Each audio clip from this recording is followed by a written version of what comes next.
Let's go to Harris Conservation Area, not too far from me, outrunning a massive thunderstorm. And let's talk about tree breaks, some causes, some possible causes and reasons for them. Cue the intro.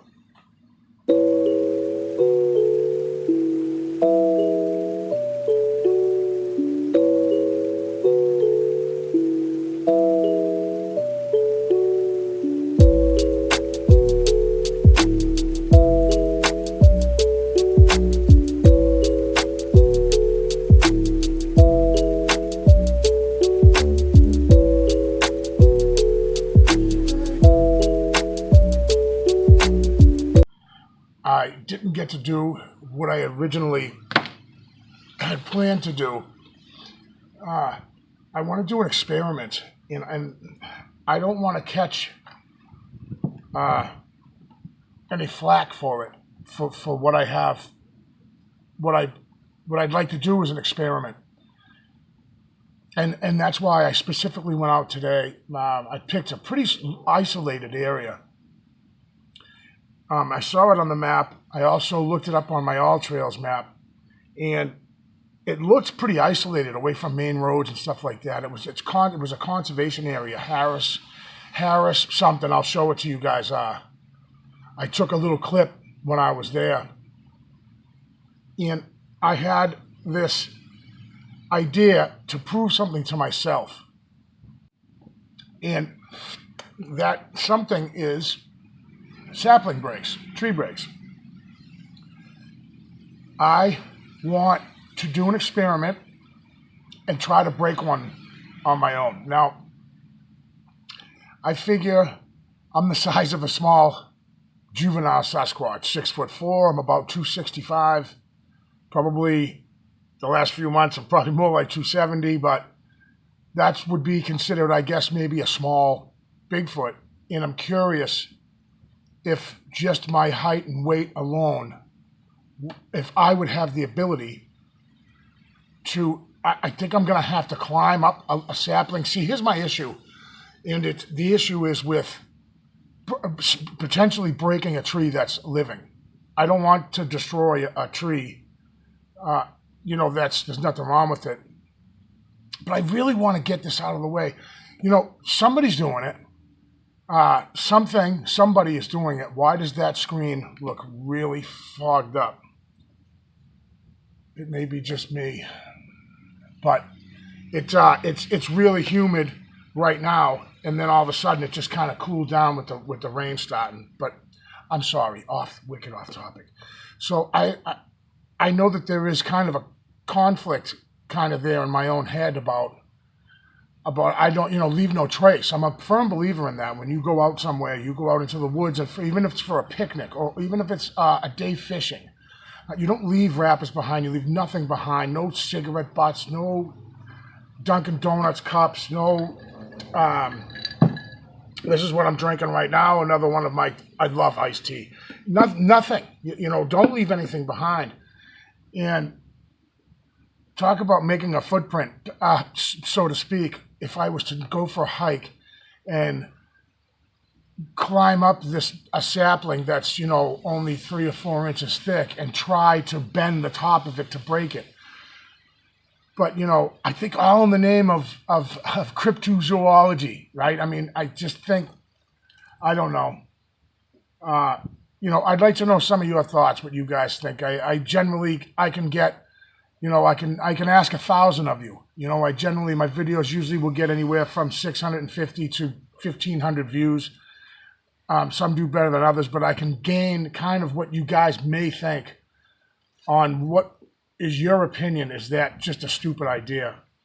I'm kind of glad I kind of got rained out on this idea, because I was going to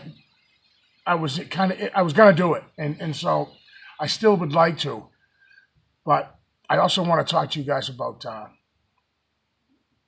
what's making these tree breaks, the possibilities, what's making them, who's making them, and then the visual of me doing it and what that break looks like when just a person tries to fool me or you or researchers and breaking a sapling.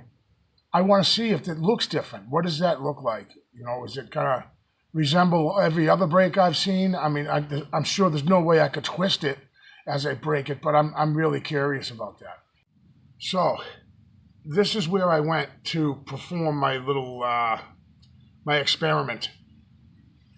And before I saw the clouds, and I really, right as I was leaving, I thought maybe I was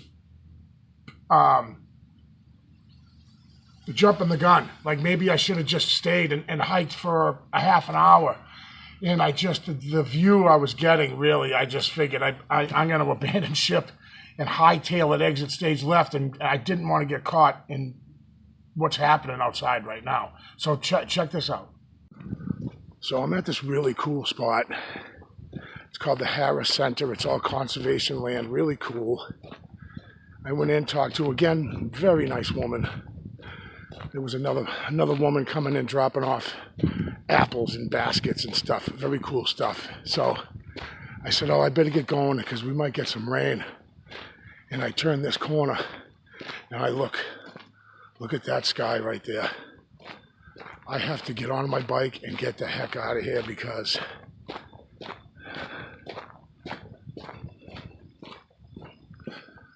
look at that. Oh my.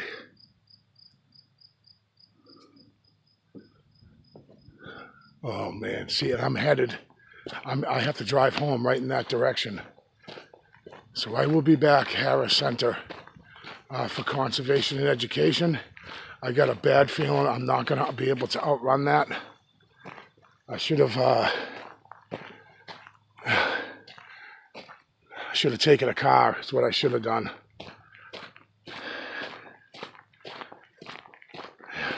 Should have taken the Chevy Traverse or whatever the hell my other vehicle is. So I do have a subject I want to talk about. Let me get back to base, and we'll talk about it there. I mean, I can hear the wind picking up through the trees. That sky looks scary. Oh man, I knew it was coming, but they said not till 5, and it's like 2:30. I'm like, oh, I got enough time for a little hike. All right, let me get the heck out of here. So I can't even begin to tell you how ominous that looked to me as I was standing there. It definitely didn't come out in the video, although I'm sure you could tell that it was dark clouds. But there was actually a mountain back there. If you had noticed when I was on that little walkway, when I walked around behind the building, there was a mountain back there that was just obscured by the rain, and I knew I didn't have much time. And so I just booked it right out of there.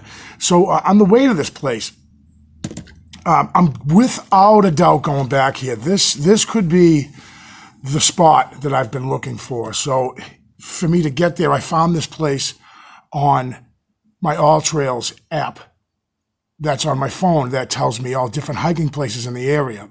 Up here, specifically, I hit my All Trails app. There's 140 or 160 different hiking areas in my area. And so this one was really close. I said, let me check it out. And I Google Earthed it and checked it out.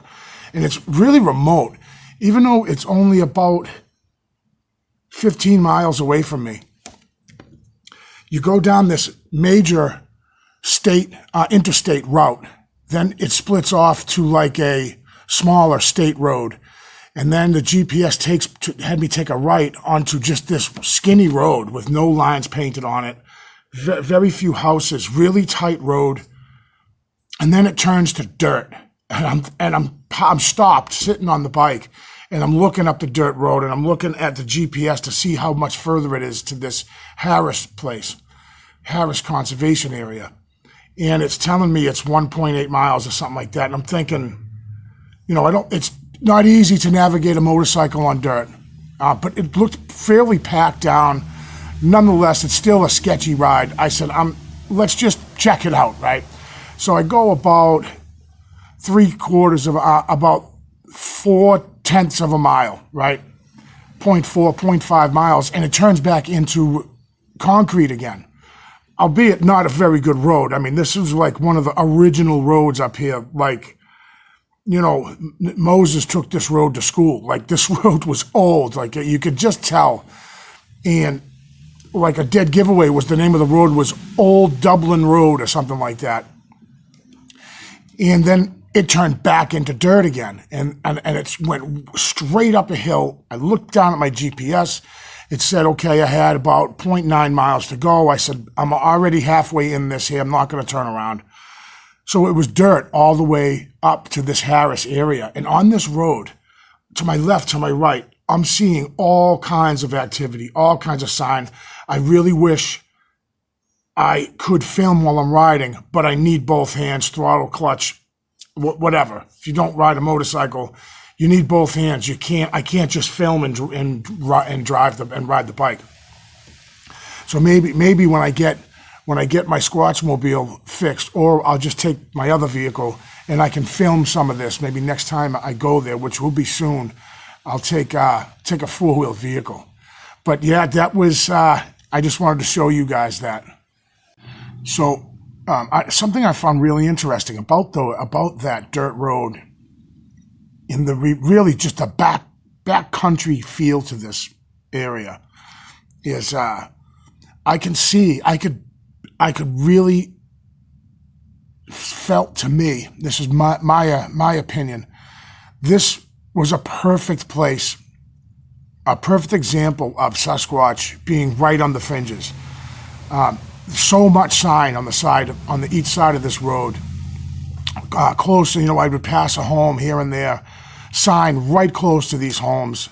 I wanted so bad just to pull over, and if there was someone in their driveway mowing their lawn or something, tending to a garden or something, I would have been tempted to stop and just say, hey, how you doing? Hiker Dave here. And if the person didn't go running to go grab the family shotgun, I would love to ask some questions about, have you ever seen or heard anything? But again, up here, I don't want to infringe on people's privacy and stuff like that. But I may do that. But my point of this video is about the tree breaks and what would do that. So you think of creatures in the forest with the ability to climb, because it's not a deer. A deer is not rubbing its antlers 7, 8, 9, 10 feet up a tree and snapping the tree. So it's not deer, elk. I couldn't see a moose. I mean, moose are huge up here. They're bigger than a horse, but I don't think that's something that moose do. A bear, I suppose a bear could climb a little sapling like that and hang off of it. I don't think that's in their repertoire, so to speak. I don't think that's part of their habits out in the wild. I think that would have been filmed. So that kind of, I've said this before, that leaves me with two options. The human factor, or nature. I'm sorry, three options. The human factor, nature, or something like a Sasquatch, a Bigfoot. So other than a dedicated group of hoaxers, a dedicated countrywide, potentially global-wide group of people that go into the forest and snap saplings like that. I am not, I'm not saying every single break that I see is I can equate it to a Bigfoot walking up to the tree and snapping it. That's not what I'm saying. And I also don't believe that Mother Nature and snow load is breaking every single one of these, especially not the ones that have a twist to it. And that just boggles my mind.